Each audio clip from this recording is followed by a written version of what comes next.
Bonjour, alors aujourd'hui on ne va pas s'intéresser à mes doigts tout jaunes qui sont pleins de colorants de fleurs, mais de ce petit échantillon qui est un point brioche en aller-retour. Alors le point brioche, grosso modo ce sont des côtes, mais un peu plus épaisses, un peu plus moelleuses que les côtes standards, qui s'écartent très facilement et qui fonctionnent sur un système de jeté tricoter ensemble avec la maille qui l'enroule en quelque sorte. Donc on va voir dans ce tuto comment faire du point brioche en aller-retour uniquement et en unicolore uniquement. Donc imaginons que vous ayez un échantillon à faire comme celui-ci et que vous deviez mesurer votre échantillon. Généralement on donne l'échantillon en nombre de côtes. Donc là vous avez 1, 2, 3, 4, 5, 6, 7, 8 côtes. Il y a évidemment la côte envers, donc on est à 16 côtes. Donc imaginons que ce soit l'échantillon qu'on demande, ce serait 16 côtes. Et en longueur, en nombre de rangs, on ne va compter que les rangs que l'on peut apercevoir, puisque le point brioche ne monte d'un rang qu'un rang sur deux, puisqu'on tricote les mailles une fois sur deux, un rang sur deux. Donc faites attention quand on vous demande un échantillon de bien respecter ces petits détails, à moins que ce soit précisé sur le patron d'une autre manière, mais pour un échantillon c'est assez piège, donc faites attention à ça. Donc nous on va faire comme si on allait tricoter un échantillon. Donc pour ça j'ai monté un nombre impair de mailles, hop, que voici.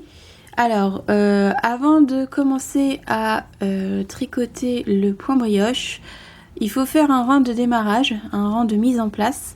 Donc le rang de mise en place, c'est pas bien compliqué, c'est juste des côtes une. Donc vous faites une maille en droit, une maille envers, une maille en droit, une maille envers, etc. jusqu'au bout.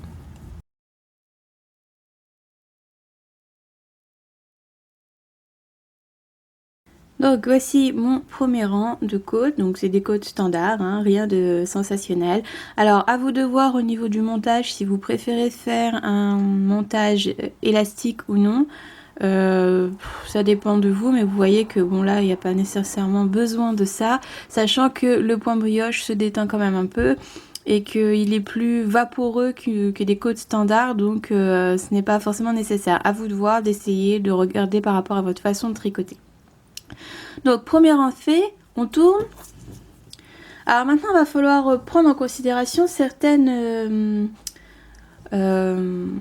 abréviations qui sont propres au point brioche. Entendre par là que le point brioche ne sont pas donc de simples côtes, mais plutôt des côtes légèrement modifiées qui vont inclure un jeté. Donc il faut légèrement modifier les abréviations.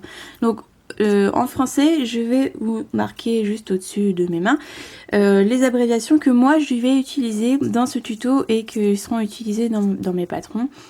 Alors, sachant que pour le point brioche en aller-retour, on répète toujours le même rang. C'est simple, à l'endroit, sur l'endroit du travail comme sur l'envers, c'est toujours le même rang.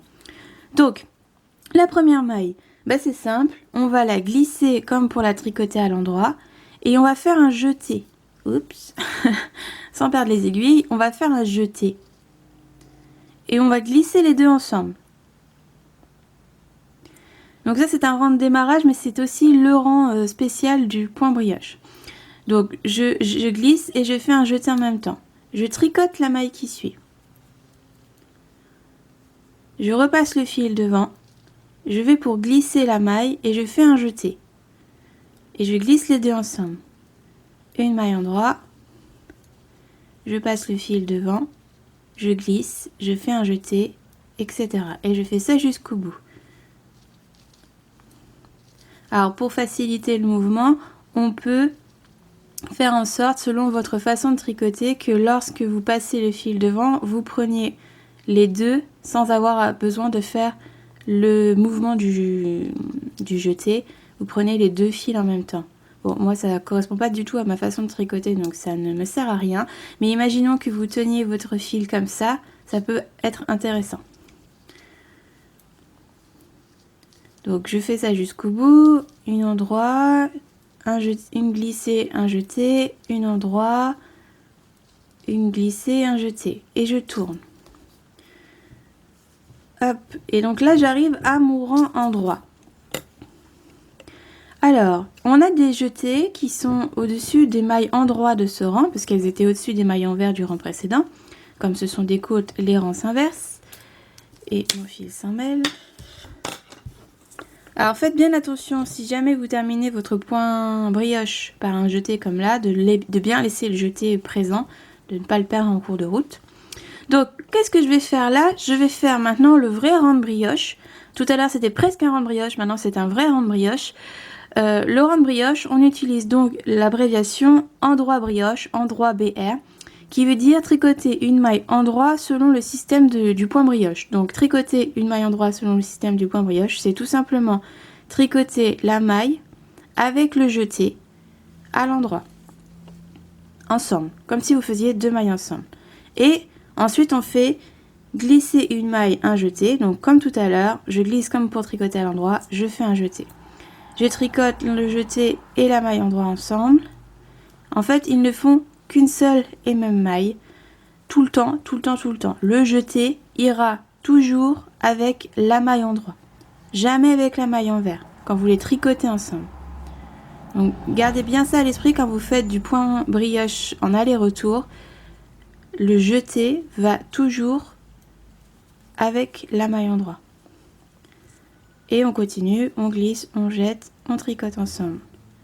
Donc c'est G1J pour les abréviations, G1J, endroit brioche.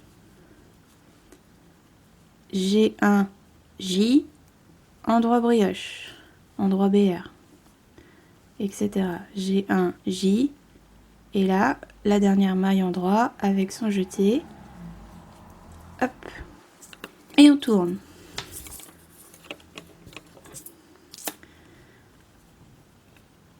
Donc là, on a terminé sur un endroit brioche, donc il n'y a pas de jeté. Donc on glisse, un jeté, endroit brioche. On glisse, un jeté, endroit brioche.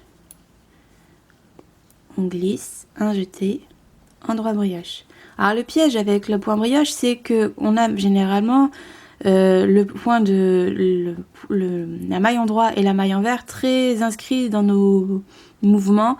On les fait instinctivement. Donc il se peut que lorsque vous fassiez ça, vous ayez envie de faire ça. Vous fassiez une maille envers. Alors qu'en fait, vous devez faire un jeté et glisser sans tricoter. Donc c'est instinctif, vous n'y pouvez rien, ça arrive. Et si jamais ça arrive, donc imaginons, hop là, comme ça je vous montrerai de l'autre côté. Vous avez fait une maille envers. Bon, bah ça va pas, il manque un jeté. On recorrigera ça de l'autre côté, quand on vous rendrez compte de l'autre côté. Donc hop, deux mailles endroit. Le jeté et la maille endroit. Le jeté et la maille endroit. Le jeté et la maille endroit. Glisser, jeter, maille endroit, jeter ensemble. Glisser, jeter. Alors là, c'est particulier, j'ai pas fait de maille lisière, mais on peut très bien rajouter une maille lisière de chaque côté. On peut très bien aussi monter ce point sur un nombre pair. Là, j'ai fait un nombre impair pour avoir la même chose des deux côtés. Mais on peut très bien le monter sur un nombre pair. Il faut juste penser que quand vous faites avec un nombre pair, tous les rangs commencent pareil. Donc on commence tous les rangs par endroit brioche, enfin par j'ai un jeté, endroit brioche, j'ai un jeté, endroit brioche. Le rang d'après sera aussi j'ai un jeté, endroit brioche.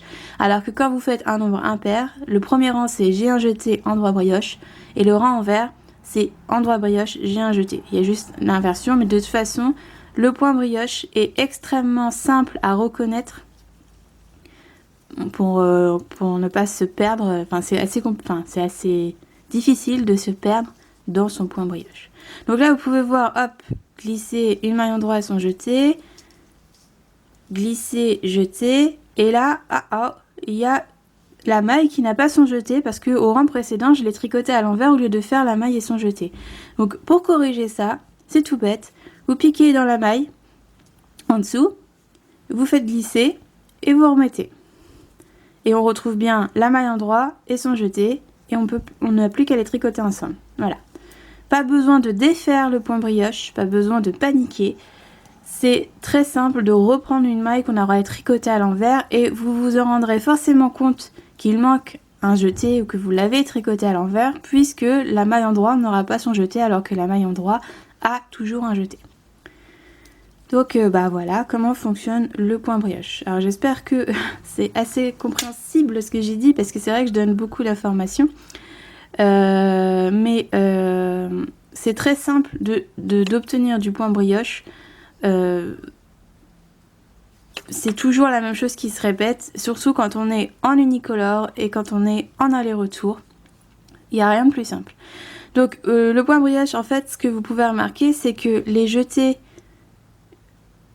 forment des V quand ils sont tricotés ensemble de l'autre côté, et c'est ça la particularité du point brioche. Vous pouvez vous rendre compte tout de suite qu'il y a une erreur dans votre point brioche ou qu'il manque un jeté, s'il manque ce fameux V qui est créé par le jeté précédent. Donc vous pourriez mieux le voir sur celui-ci.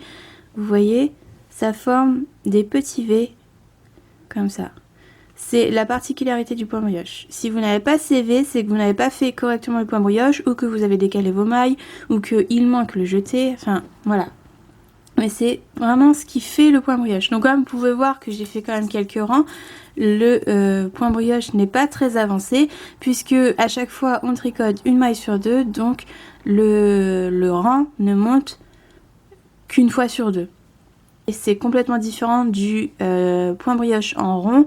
Le point brioche en rond, on fait aussi des envers brioche. Donc là, on a fait que des endroits brioche. On a aussi des envers brioche en rond. Donc c'est plus compliqué en rond qu'en aller-retour pour une fois. Donc voilà pour ça. À bientôt!